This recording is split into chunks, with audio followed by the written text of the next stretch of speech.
Welcome back to the Hillbilly RV channel. Mrs. Hillbilly keeps telling me that I need to clarify that yes, my business is for sale. Yes, whether or not I sell it, I might still retire. I'm not sure. A lot of things up in the air. One thing about it is I don't plan on the YouTube channel going anywhere. I have some ideas on how to continue to keep the YouTube channel alive, even though I may not be working on RVs every day. So just stick with me. We'll see how that works out and see whether y'all like it, see whether I like it, and we'll grow together. We'll see what happens, okay? Hats. Still got hats. Don't have many left. We still got hats, so if you guys want hats, I'll try and stick some information on the hats right here.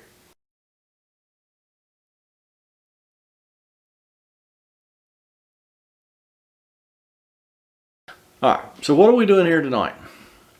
You may get a clue if you look behind me, but I posted a video recently about trying to find a leak in a black tank where I suspected that the gentleman overfilled the tank and has caused a problem.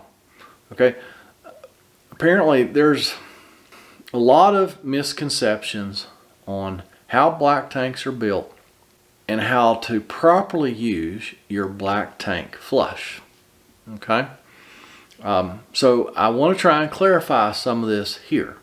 Now, black tank flush is one of those things where if you ask 10 different people how's the proper way to do it, you're going to get 10 different answers. I'm going to speak from my experience because I have never seen it go well when you hook up the city pressurized water to your tank flush and you close the valve. I've never seen that go well. Yeah, you guys and gals out there, you may do this every time. You may have gotten away with it for years. More power to you. I'm just telling you from my experience, this does not go well. Whether you as an RVer accidentally overfill the tank and allow it to pressurize, or I have even seen people just leave a hose hooked up to the black tank flush and hooked up to a Y at the hydrant, and a kid coming along, not being malicious, just being a kid, or someone else just turn that valve on that Y. It's like, well, nothing happened. I'm going on about my business, and they walk away, and next thing you know, your tank is overfilled. Bad things happen. Bad things happen. I mean, there's just so many scenarios. So I don't recommend that you leave the hose hooked up to the black tank flush. I know it's a pain to hook that hose up and disconnect it, but I'm telling you, just don't do that.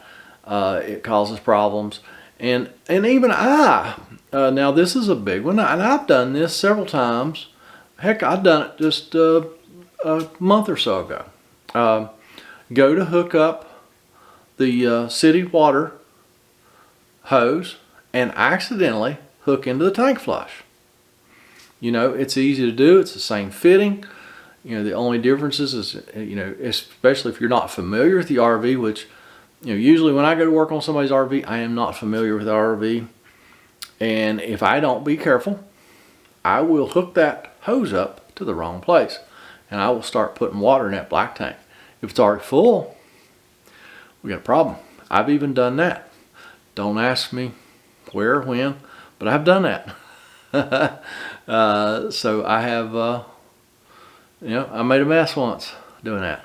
We'll talk about this here in just a minute, about the different things that I have personally seen happen when you overfill your black tank with the flush. What can happen? Okay, my experience. That's all I can go by. So let's get into this.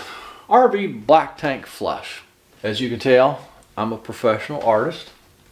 Here is a black tank. This happens to be the type of configuration on that last video where there seems to be so much misunderstandings, or just people are getting bad information. But this is your tank. This is your 3-inch outlet where you hook your stinky slinky to. Of course, it'll be out here somewhere. Here's your commode. Remember, now I'm a professional artist. And all the goodies drop down in here into the tank. Here is your vent. Okay. Now that is typically 1.5 or 2-inch vent pipe, and it terminates right, you know, at the top of the tank. It may not go down in there more than about a 1/2 inch or so. It goes up through a wall on the inside of your RV out to the roof. Okay. When this is, let's say that this perfectly drawn blue line is your tank flush. Okay. You hook that up to a pressurized city system. You close this valve on your black tank and you start filling that tank. Now this gentleman in this most recent video, he says that, you know, he knows that's a problem. He put a flow meter on his hose, which is supposed to count gallons. He said he never put more than 15 or 20 gallons in it. Okay. And then he would pull the valve. Well, there again, you know, all it takes is a distraction. You know, you're doing that. You know, you've been doing this for years. You hook up the flush, you close the valve, and you know, watch your watch and stop it at 10 minutes or 5 minutes, whatever. You know, all it takes is a distraction. You know, something happened at the camper over beside of you, or something happens inside your camper. You go, oh, I better go deal with that. And before you know it, too much time has lapsed, and you have pressurized that tank. Okay. Now, everybody says, well, won't it just come out the vent pipe and come out on the roof? Okay. As far as I'm concerned, that is an urban legend. I have heard of it happening. I have talked to people who claim they've seen that happen. Me personally, I've never seen that happen. I have worked on, I usually get 1 to 2 exploded black tanks a year. You know, and you know, the tank flush has not been prevalent in RVs for that long, let's say for 10 years.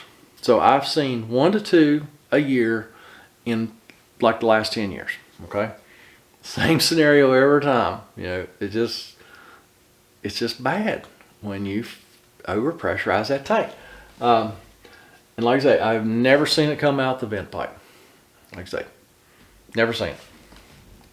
Can it do that? I don't know. Would it do that? I don't know. Have I seen it? No, I have never seen that happen. Okay. And I have been there when this happens, because I have done it myself. And trust me, it never came out the roof of the RV. It will, if you overpressurize that tank, which means it has any pressure in it, it has been my experience that it's going to do one of a few things. It is going to overwhelm this seal on your commode or the seal on the bowl, and it's either going to come out here in the floor, or it's going to come up here, fill the bowl, and come out here and go in your camper. I've seen both of those. I personally, with the one that I screwed up, it overwhelmed the seal at the base of the commode and it came out there. Okay.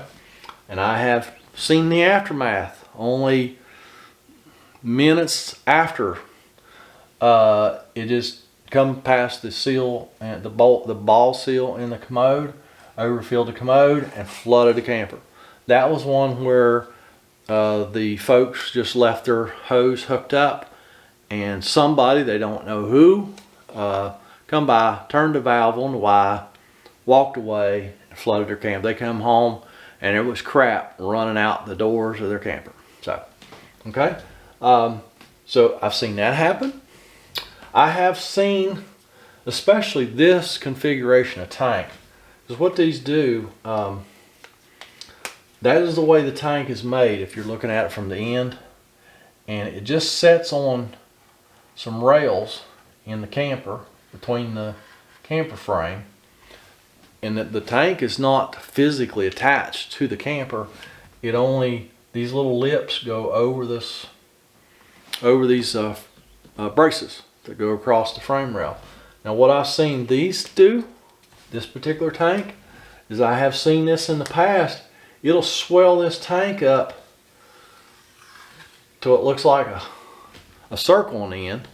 What it does is shrinks the tank.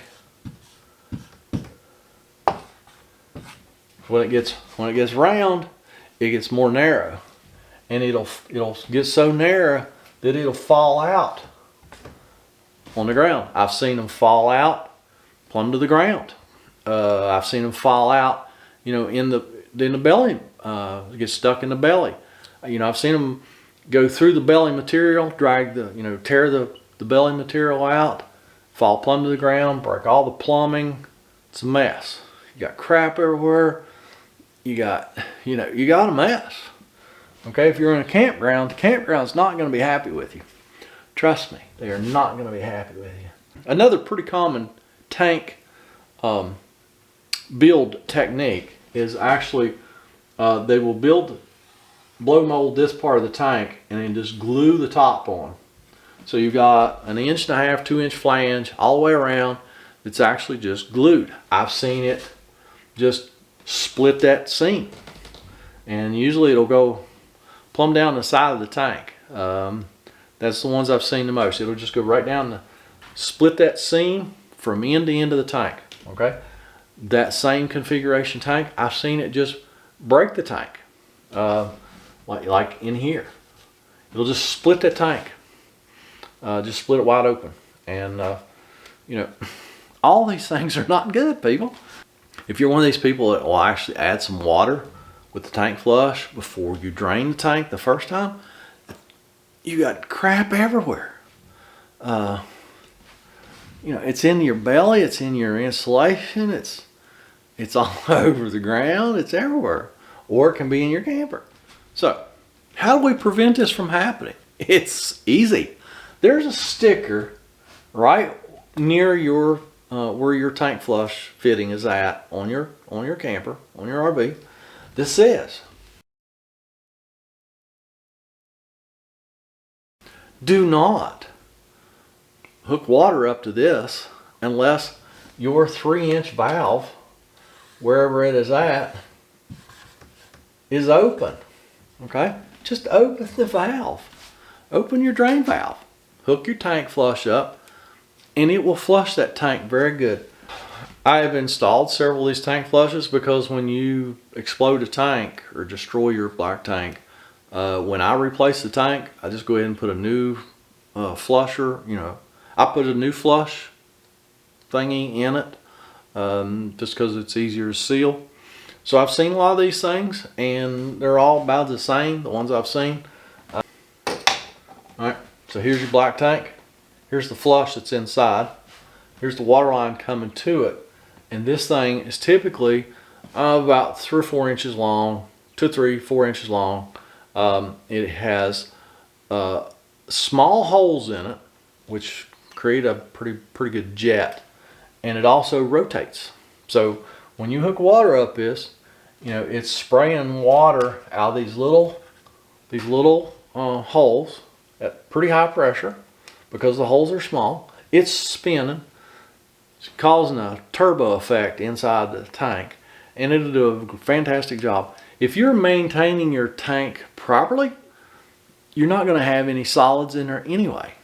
So, you know, really, the tank flush, if you are maintaining your tanks properly, doesn't even really need to be used. Okay, your tank's in great shape anyway because you're maintaining it correctly. You're letting it fill 2/3 full. You're pulling the valve. You're letting it all go at once, and then you fill it back. You know, you close the valve. You run some water in there, 5 gallons of water or so. You go ahead and put your chemicals in, your deodorant. A lot of the chemicals also help to break down solids, and you put that in your tank with a little bit of water, and then you start using your tank, and then when it's about 2/3 full, you pull the valve, it all leaves, you don't have a problem. Okay, now if you're not managing your tank correctly, the flush is an awesome thing. It may help break up some solids that are building up. Now I'm going to try and put, I think I can do it. I can put a link up here, whichever side, to my playlist where I have worked on black tanks and valves, and there's a lot of good information there. I know I have a couple of videos at least on replacing the black tank, what's involved. It takes a long day. It is. I mean, it's two guys, going about as hard as you can for 5 or 6 hours to change one of these black tanks, and it's a massive job, especially if you've exploded one in the belly of your camper, and it's a nasty job. Okay. But I will try, I got sidetracked. I will try to put a link to that playlist here. If I can't do it here, I'll put it in the description below. So check those out. And I think this and those videos should answer most of your questions. I've just got a lot of questions, a lot of comments about the same thing. So I thought I answered them all. But I thought I would address that here in a Tech Talk video. Hopefully this is all as clear as mud to you, and I have enlightened you a little bit and hopefully you learned something. Leave me a comment, a criticism, a concern. I'm going to go in here and do a little bit of mechanic work right now. I'm going to put a rear end in my recliner, and y'all have a fantastic day.